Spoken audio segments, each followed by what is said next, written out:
प्राचीन काल में एक सेठ जी के 7 पुत्र थे। सातों के विवाह हो चुके थे। सबसे छोटे पुत्र की पत्नी श्रेष्ठ चरित्र की थी, परंतु उसके कोई भाई नहीं था। एक दिन सभी बहुएं घर लीपने के लिए पीली मिट्टी लेने गईं। जैसे ही बड़ी बहू ने मिट्टी खोदी, वहां से एक सर्प निकला तो बड़ी बहू खुरपी से उस सर्प को मारने लगी। यह देखकर छोटी बहू ने उसे रोकते हुए कहा, मत मारो इसे, यह बेचारा निरपराध है।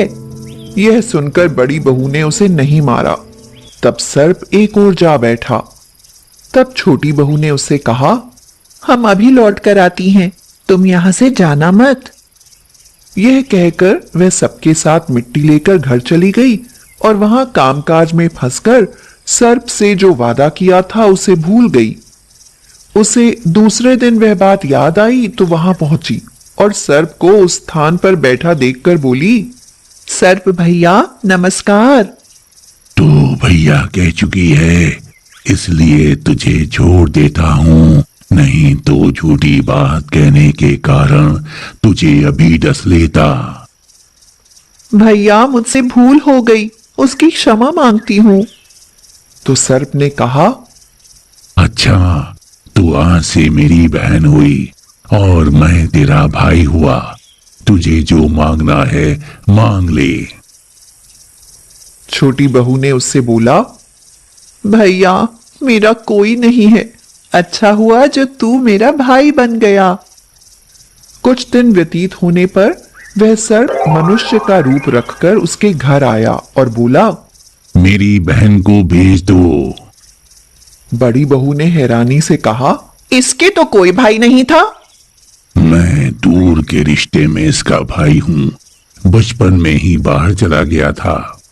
उसके विश्वास दिलाने पर घर के लोगों ने छोटी को उसके साथ भेज दिया। उसने मार्ग में बताया, मैं वही सर्प हूँ, इसलिए तू डरना नहीं, और जहां चलने में कठिनाई हो वहां मेरी पूंछ पकड़ लेना। इस प्रकार वह उस घर पहुंच गई। वहां के धन ऐश्वर्य को देखकर वह चकित हो गई।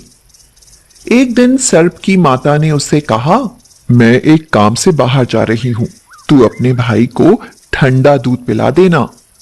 उसे यह बात ध्यान न रही और उसने गलती से गर्म दूध पिला दिया, जिससे सर्प का मुंह बुरी तरह जल गया। यह देखकर सर्प की माता बहुत क्रोधित हुई, परंतु सर्प के समझाने पर वह शांत हो गई। तब सर्प ने कहा, बहन को अब उसके घर भेज देना चाहिए।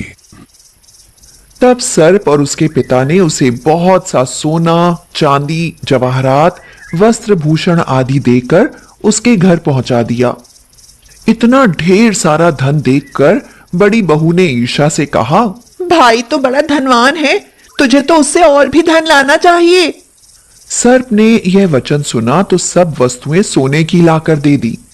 यह देखकर बड़ी बहू ने कहा, इन्हें झाड़ने की झाड़ू भी सोने की होनी चाहिए। तब सर्प ने झाड़ू भी सोने की लाकर रख दी।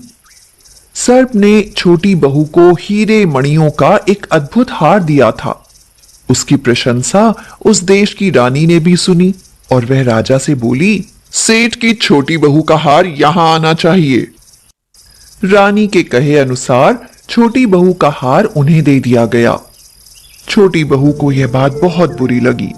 उसने अपने सर्प भाई को याद किया और आने पर प्रार्थना की, भैया रानी ने हार छीन लिया है, तुम कुछ ऐसा करो कि जब वह हार उसके गले में रहे तब तक के लिए सर्प बन जाए, और जब वह मुझे लौटा दे तब हीरो और मणियों का हो जाए।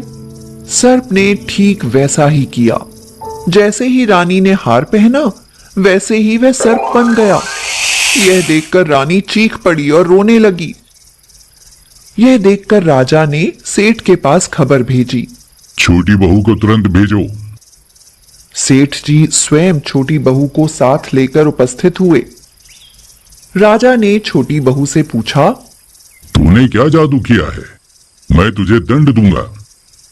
छोटी बहू बोली, राजन धृष्टता क्षमा कीजिए, यह हार ही ऐसा है कि मेरे गले में हीरो और मणियों का रहता है और दूसरे के गले में सर्प बन जाता है।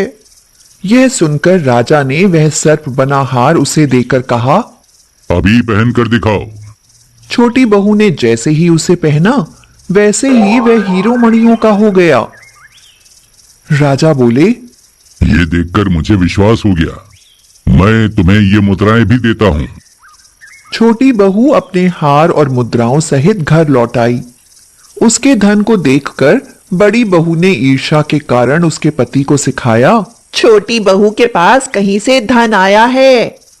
यह सुनकर उसके पति ने अपनी पत्नी को बुलाकर कहा, ठीक ठीक बता कि ये धन तुझे कौन देता है। तब वह सर्प को याद करने लगी।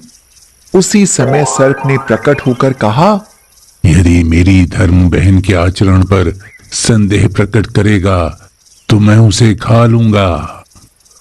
यह सुनकर छोटी बहू का पति बहुत प्रसन्न हुआ और उसने सर्प देवता का बड़ा सत्कार किया। उसी दिन से नाग पंचमी का त्योहार मनाया जाता है और स्त्रियां सर्प को भाई मानकर उसकी पूजा करती हैं।